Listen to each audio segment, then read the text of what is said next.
हम लोग एक्सरसाइज 9.5 तक अध्ययन करके समाप्त कर दिए। एक एक सवाल को हमने कल बता दिया और आज हमें 9.6 में प्रवेश करना है डिफरेंशियल इक्वेशन में। और आज ही आपका अवकल समीकरण जो टॉपिक है डिफरेंशियल इक्वेशन, ये समाप्त हो जाएगा। आज के क्लास में हम लोग रैखिक अवकल समीकरण के बारे में अध्ययन करेंगे। थोड़ा सा ध्यान दिएगा क्या है, जैसे पहली बात समझिएगा।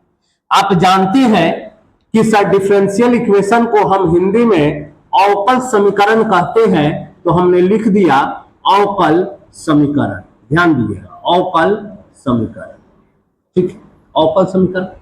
इसमें अगर आप फोकस कीजिएगा तो इसमें टोटल 9.1 हमने आपको बताया है कि 9.1 में आपको कोटि के बारे में समझाए हुए हैं और घात के बारे में समझाए हुए हैं, यानी ऑर्डर और डिग्री बता दिए।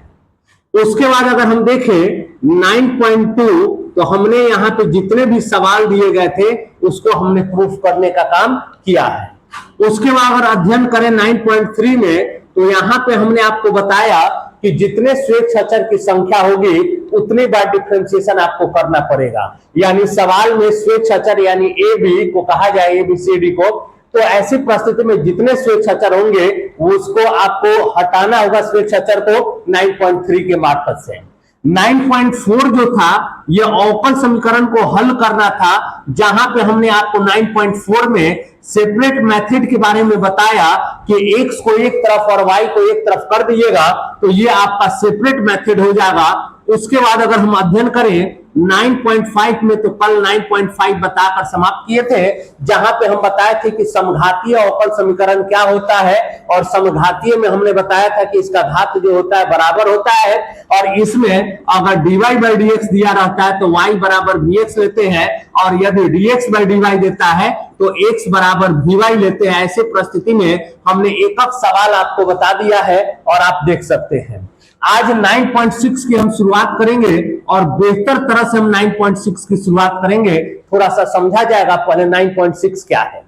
अगर देखिए 9.1 में आपको कोटि घात पता होना चाहिए, 9.2 में प्रूफ वाले सवाल थे, 9.3 में स्वेच्छाचार जितने होंगे उतने आर्बिट्री कांस्टेंट होंगे उतनी बार डिफरेंशिएशन, 9.4 में सेपरेट मेथड का प्रयोग करते हैं, 9.5 में समघातीय यानी होमोजेनियस, यानी 9.5 में ही y बराबर vx और x बराबर vy। और आज हम 9.6 की शुरुआत करेंगे जहां पे लीनियर डिफरेंशियल इक्वेशन के बारे में हमें अध्ययन करना है। चलिए ध्यान दीजिएगा, आज हम पढ़ेंगे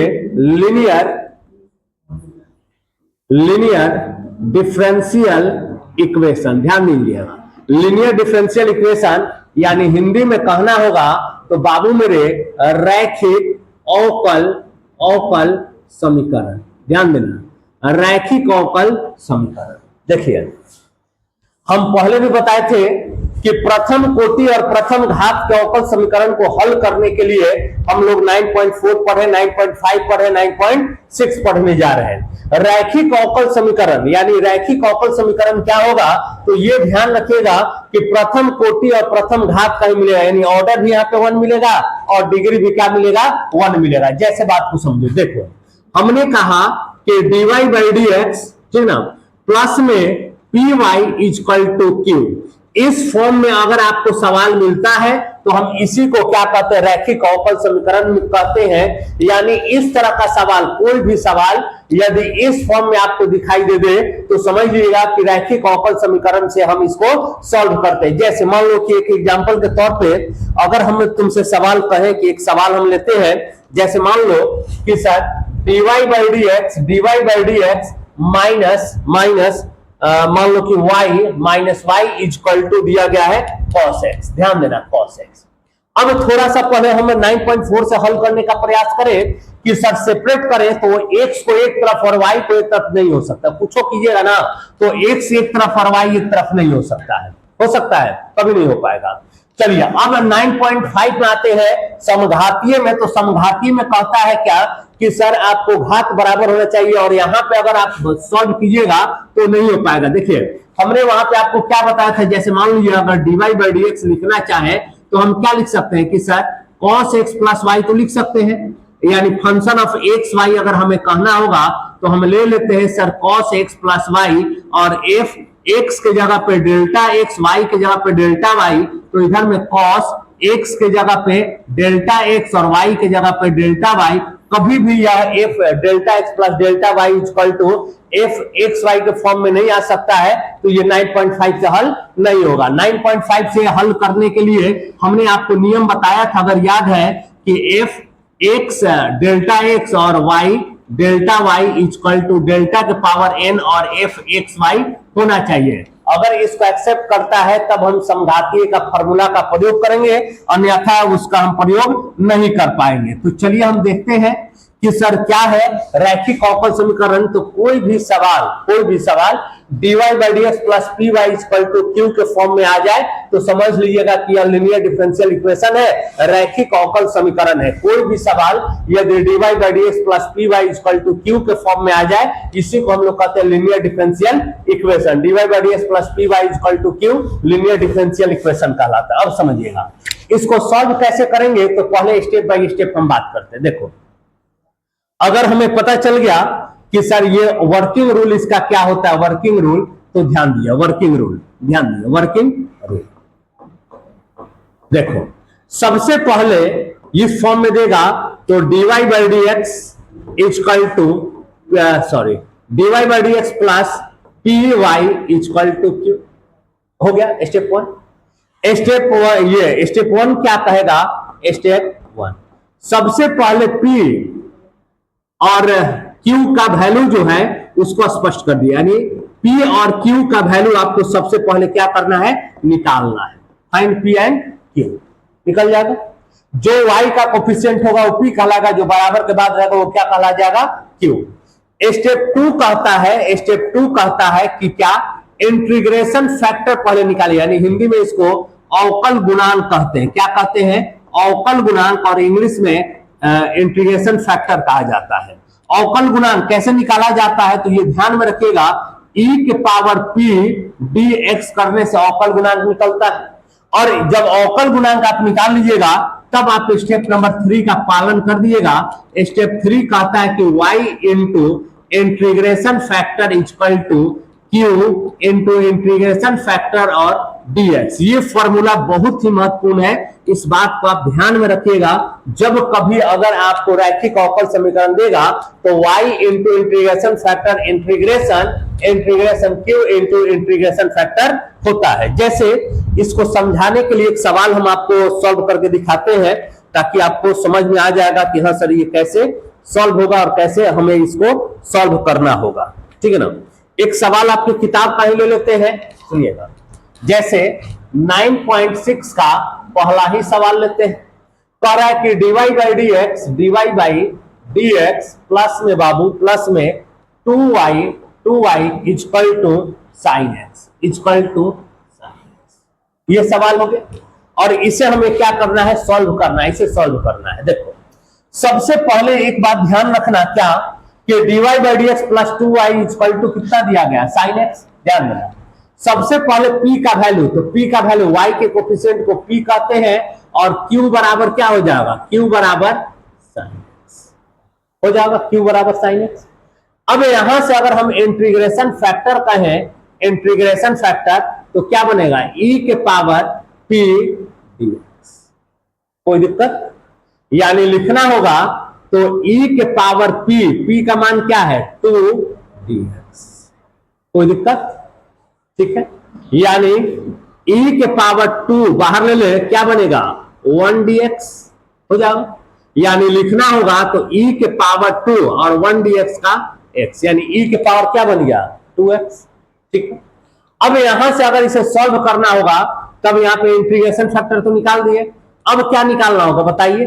तो सर इसके बाद step number 3 y into integration factor और q इंटू इंटीग्रेशन फैक्टर और क्या हो जाएगा, बताए हुए ना। यानी अब ये आपका फॉर्मूला है, इस बात को आप ध्यान में रखिएगा। y इंटू इंटीग्रेशन फैक्टर कितना दिया गया है बाबू, e के power 2x equal to q का वैल्यू क्या है, साइन x, इंटू e के पावर क्या हो जाएगा बताओ, 2x। और कोई दिक्कत है तो बोलो, कोई इसमें दिक्कत है तो पूछ लो। ठीक है, सबसे पहले पी और क्यू का वैल्यू फाइंड कर दिएगा। पी किसको कहते हैं तो ये ध्यान में रखिएगा, ये जो फॉर्म है dy by d x plus में पी वाई और इक्वल टू में क्यू, y के कोफिशिएंट को p कहते हैं और बराबर के बाद वाले को q कहते हैं। अब यहां से इंटीग्रेशन फैक्टर का फॉर्मूला बनता है e के पावर इंटीग्रेशन p dx, तो इंटीग्रेशन p का मान 2 था dx, 2 को बाहर ले लियो 1 dx का x हो गया। उसके बाद फॉर्मूला होता है y into integration factor, y into integration factor और q इंटू इंटीग्रेशन फैक्टर। तो y इंटीग्रेशन फैक्टर e के पावर 2x इंटीग्रेशन q का मान sin x और e के पावर 2x dx। अब यहां से थोड़ा सा अगर आप विचार कीजिएगा तो ये किस नियम के तहत सॉल्व आपको बताए थे, आपको 7.6 याद होगा, ILATE याद है या भूल गए हैं? याद है। यानी अब यहां पे अगर लिखना होगा y इंटू ई के power 2x equal to, I inverse नहीं है, लॉग नहीं है, एलजेब्रा नहीं है, ट्रिगो पहले होना चाहिए था। ठीक सजाया गया। साइन x पहला जीरो का तो बताइए, दूसरे का इंटीग्रेशन माइनस पहले का differentiation D sine x by d x, फिर दूसरे का इंटीग्रेशन, फिर पूरा का इंटीग्रेशन। ये तो बताए हुए है ना। चलिए y इंटू ई के power 2x equal to sine x हो जाएगा, साइन एक्स ई के पावर 2x का ई के पावर 2x, और आपको बताया थे कि x के साथ जो गुना में होता वही भागा में, माइनस साइन एक्स का बता दो cos x और e के पावर 2x का e के पावर 2x, और x के साथ जो गुना में होता वही भागा में, और क्या हो जाएगा, कोई दिक्कत। अब यहां से अगर हम आगे बढ़े, यहां से आगे बढ़ते हैं, क्या लिख सकते हैं, y इंटू ई के पावर 2x इक्वल टू, सुनो, साइन एक्स इंटू ई के पावर 2x बाई 2, ध्यान देना, माइनस, तो माइनस देखो 1/2 बाहर ले सकते हैं ना, तो 1/2 बाहर, और cos x इंटू ई के पावर 2x, और क्या हो गया, बोलिए कोई दिक्कत है तो इतना।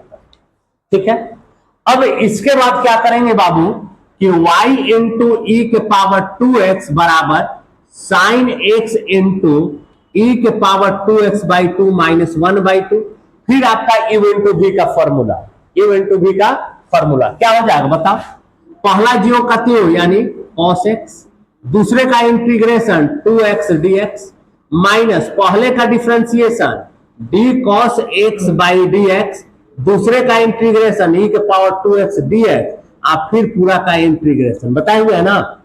चलिए y इंटू ई के power 2x sine x into e के power 2x by 2 minus 1/2 cos x into e के पावर 2x का ई के पावर 2x और बाई में 2 हो जाएगा।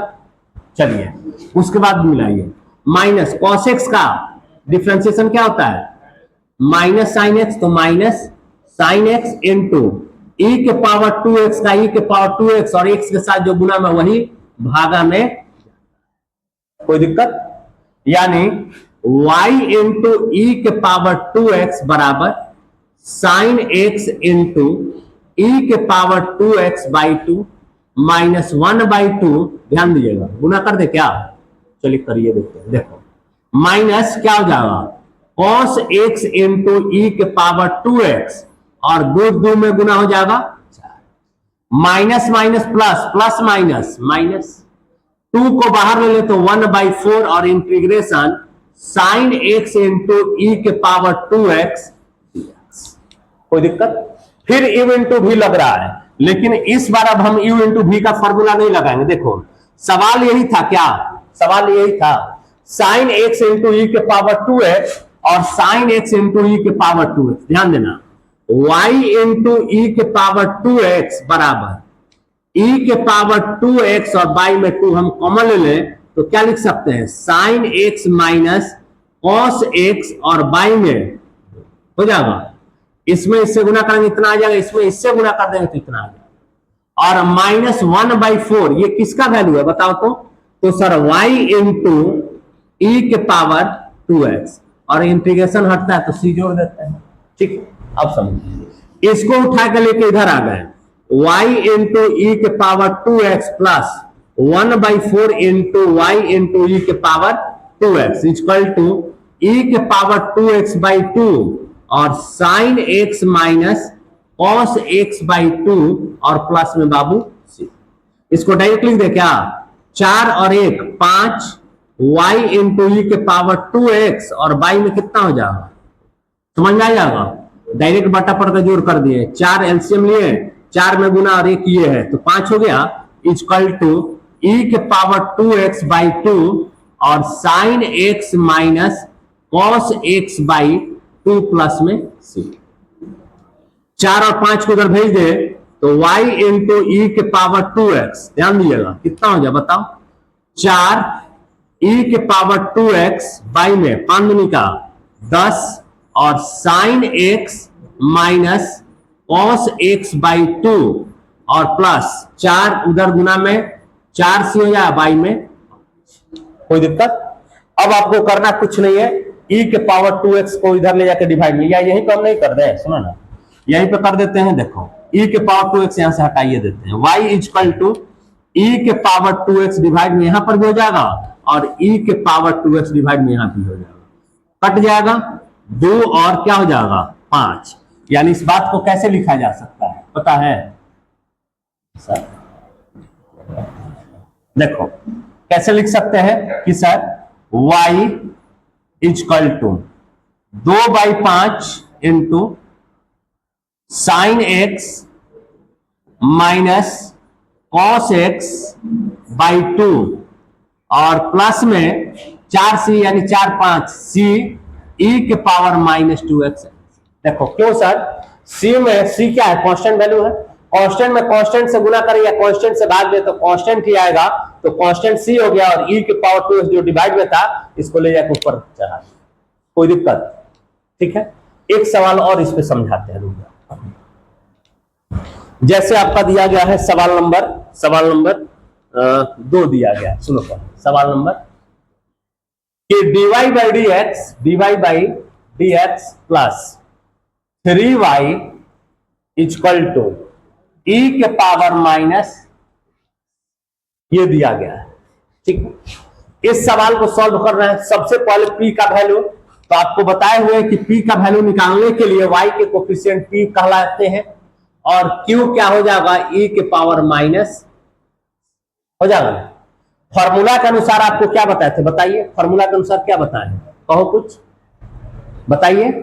इंटीग्रेशन फैक्टर निकाला जाता है क्या, e के पावर p dx, यानी लिखना होगा तो e के पावर p का मान कितना है 3 dx, हल करें तो e के पावर 3 बाहर 1 dx, यानी e के पावर कितना हो जाएगा, हो गया e के पावर 3। अब क्या है कि सर यहां तक इंटीग्रेशन फैक्टर निकाल लेते हैं तो formula y into integration factor equal to q into integration factor और क्या होता है, ये सवाल है, ये फॉर्मूला है, y का y इंटीग्रेशन फैक्टर e के पावर 3x, q का मान e के power -2x, integration factor e के पावर 3x और क्या हो जाएगा, यानी y इंटू ई के पावर 3x इक्वल टू, आपको पता है बेस समान और पावर जोड़ दिया जाता है, यानी e के पावर -2x और प्लस 3x dx, यानी y इंटू ई के power 3x equal to integration e के पावर x क्या बनेगा dx, यानी इसको हल करना होगा तो y इंटू ई के पावर ई के पावर क्या हो जाएगा y इंटू ई के power 3x equal to, integration solve करेंगे तो e के पावर x का e के पावर x ही होता है प्लस c, डिवाइड में चला जाएगा तो e के पावर x बाई e के power 3x plus c by e के पावर 3x, यानी y इक्वल टू क्या लिखे e के पावर x इंटू e के power -3x plus c into e के पावर -3x। अगर बेस समान है तो हम लिख दे direct -2x plus c e के पावर -3x, तो गलत है बोलिए, ठीक है। तो ये सवाल रहा और इसी तरह से आपको 9.6 के सवाल हल करने, दो तरह से सवाल होते हैं, dy बाई dx करके देगा, एगो dx बाई dy भी वाला भी बताएंगे। एक और सवाल इसी पर लेते हैं, सवाल नंबर 3 देखो, कह रहा है ना कि dy by d x plus y by x equal to x का स्क्वायर। ये सवाल दिया गया और कह रहा है कि इसको सॉल्व कीजिए। कोई दिक्कत नहीं है बाबू, कोई दिक्कत की बात नहीं है। देखो सबसे पहले p का वैल्यू निकाल लेना। y के कोफिशिएंट को p कहते हैं, p का मान 1/x है, y के साथ गुना में क्या है 1/x। q का बराबर के बाद वाले मान को हम q कहते हैं, यानी q इक्वल टू हो जाएगा x स्क्वायर। अब ध्यान दीजिएगा, इंटीग्रेशन फैक्टर निकालने का फॉर्मूला होता है e के पावर p dx, यानी e के पावर इंटीग्रेशन p का मान 1/x dx, यानी e के पावर 1/x को क्या लिखेंगे log x। और आपको हम बताए हुए e के पावर log होता है तो x ही हो जाता है। क्या हो जाता है x हो जाता है। कई बार बताए हुए हैं कि अगर मान लो कि log x इक्वल टू मान लो 2 है तो x इक्वल टू log हटता है तो e के पावर 2 हो जाता है। ठीक है ना, बताए हुए हैं। चलिए सुनिएगा, x हो गया। अब फॉर्मूला कहता है y into integration factor equal to q into integration factor dx। अब y इंटू इंटीग्रेशन फैक्टर कितना दिया गया है x, q का मान x square, integration factor x dx, यही है ना जी। यानी y into x equal to x q dx। ठीक है, अब ध्यान दीजिएगा, y into x equal to x q का इंटीग्रेशन x के पावर 4/4 प्लस में c, यानी y इक्वल टू x के पावर 4/4, x गुना में आके डिवाइड में प्लस c बाई एक्स, यानी y इक्वल टू एगो कट जाएगा तो एक्स क्यू बाई में 4 प्लस c और x ऊपर लेके चले जाए तो x इनवर्स। ठीक है, कहीं दिक्कत है तो बोलिए। ठीक है ना, चलिए सवाल नंबर 4 लेकर चलते हैं। 4 नंबर सवाल क्या है, कह रहा है ना कि dy by d x plus sec x y equal to tan x equal to. ठीक, कोई टेंशन की बात नहीं है, सिंपल तरीका से सवाल है, इस सब में ज्यादा आपको ताम झाम करने की कोई आवश्यकता नहीं है। देखो अगर हम p का मान कहें तो सर y के कोफिशिएंट सेक x, ध्यान दो, और q का वैल्यू कहें तो बराबर के बाद यानी tan x। ठीक है, उसके बाद आपको क्या बताए थे याद है, integration factor equal to e के पावर p dx, यानी e के पावर p का मान sec x और क्या हो जाएगा dx। अब आप याद कीजिए कि sec x का क्या फॉर्मूला बताए थे, याद है, बताओ, log sec x प्लस में tan x, यही होता है बाबू। मेरे e log हट जाएगा और क्या बनेगा sec x प्लस में tan x। कोई दिक्कत? ठीक है, अब यहां तक समझ गए, तब formula y into integration factor equal to q into integration factor और क्या हो जाएगा dx। y into integration factor क्या आया है बताओ, sec x प्लस में tan x equal to q का मान tan x into integration factor क्या है sec x प्लस में tan x और क्या हो जाएगा, हल हो जाएगा बाबू। सुनिए, y into sec x plus में tan x इक्वल टू, ध्यान देना, गुना कर दें तो sec x into tan x और प्लस में tan स्क्वायर x dx हो जाएगा। इस बात को हम ऐसे भी लिख सकते हैं, y into sec x plus में tan x equal to sec x into tan x और tan स्क्वायर थीटा का फॉर्मूला बनता है सेक स्क्वायर थीटा -1, तो सेक स्क्वायर x -1 dx। यानी ये कैसे कर दिए सर, तो क्लास 11th का फॉर्मूला होता है tan स्क्वायर थीटा बराबर सेक स्क्वायर थीटा माइनस। अब हल कर लीजिए, इंटीग्रेशन सॉल्व तो हो ही जाएगा। सुनिए, देखिए कैसे करेंगे, y into sec x plus में tan x, ध्यान देना, equal to sec x into tan x किसका फॉर्मूला होता है, तो बाबू ये इंटीग्रेशन सेक एक्स हो गया, प्लस सेक स्क्वायर एक्स किसका होता है tan x, और माइनस 1 है तो 1 का क्या हो जाएगा x, और प्लस में c।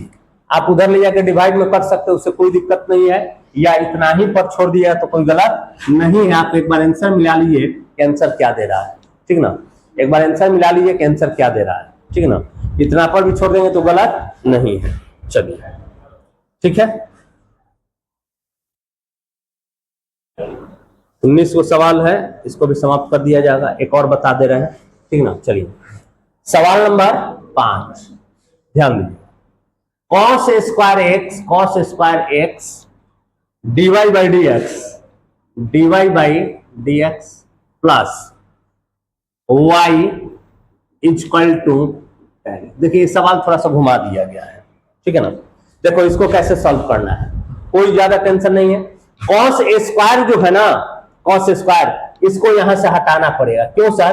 क्योंकि नियम कहता है कि dy by d x plus में p y equal to q के फॉर्म में सवाल होना चाहिए। dy बाई डी एक्स के साथ में मल्टीप्लाई में कुछ नहीं होना चाहिए। बताइए dy बाई डी एक्स के पास से cos स्क्वायर एक्स हटाना है, क्या करेंगे? बस सब में cos स्क्वायर एक्स से डिवाइड कर देंगे, तो ये कितना हो जाएगा, dy by d x plus y by cos square x equal to tan x by में cos square x.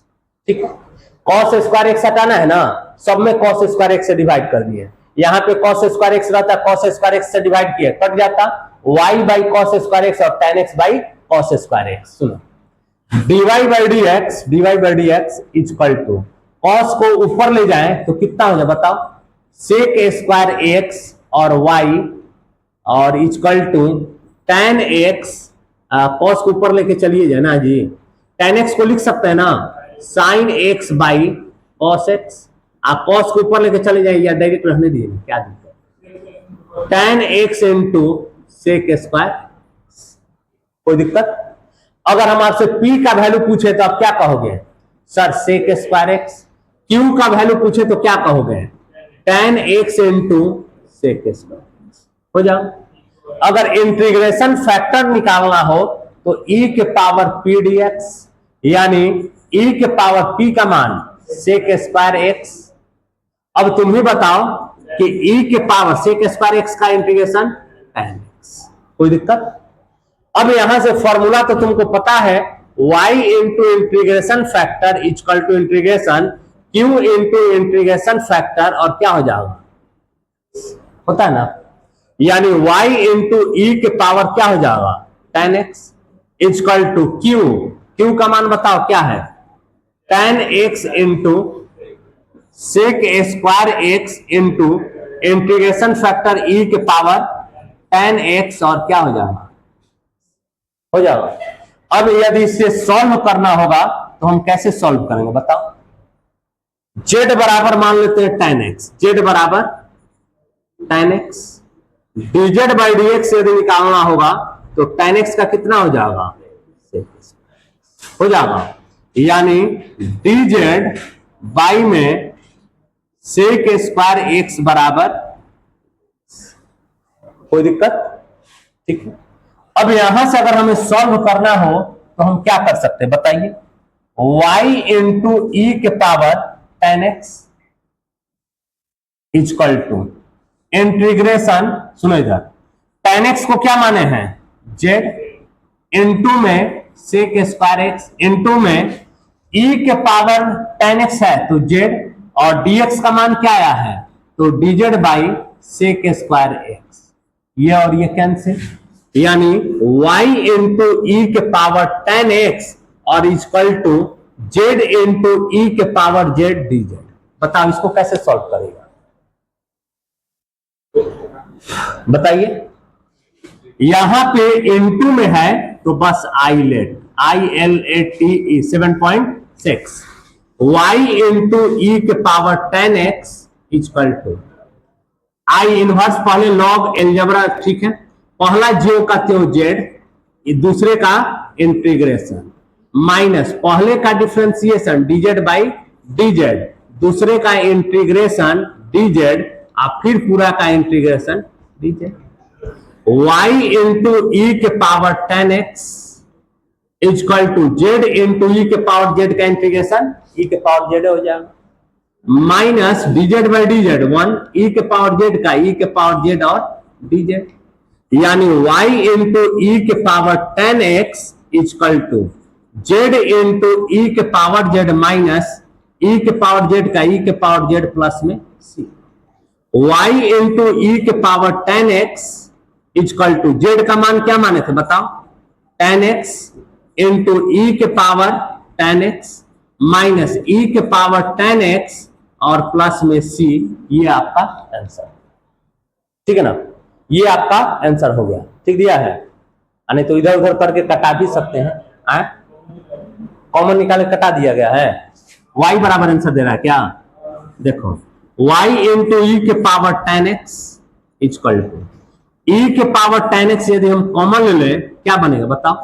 10x minus 1, अब देखो प्लस c के पास नहीं है तो c बाई में e के पावर क्या लिख सकते हैं 10x, ये कैसे सर, इसमें इससे गुना होगा इतना हो जाएगा, इसमें इससे गुना इतना हो जाएगा, इसमें इससे गुना करेंगे e की पावर 10x, e की पावर 10x कट जाएगा, c हो जाएगा, यहां से ये और ये कटा दिए, y equal to 10x minus 1 plus c, by में इसको लेकर ऊपर चले जाए तो e की पावर माइनस 10x, कहीं अगर दिक्कत है तो बोलिए, ठीक, तो यही बाबू रैखिक अवकल समीकरण कहलाता है, विशेष कोई जरूरत नहीं है, एक टाइप और इसमें होता है dx बाई dy, जैसे उसमें आपको 9.5 में 2 गो टाइप बताएं, उसी तरह इसमें भी 2 गो टाइप होता है, एगो अगर dx by dy equal to दे दे तब कैसे सॉल्व करेंगे तो वो हम कल बात करेंगे, और यहाँ पे 5 गो सवाल था, 5 सवाल बता दिए, और इसके बाद आपका टोटल 17 गो सवाल है, तो कोई ज्यादा दिक्कत है नहीं, कल से परसों तक में ये भी समाप्त हो जाएगा, और इसके बाद हम लोग मैट्रिसेस यानी चैप्टर नंबर 3 की शुरुआत करेंगे, ठीक है ना, चलिए समझ गए हैं, धन्यवाद।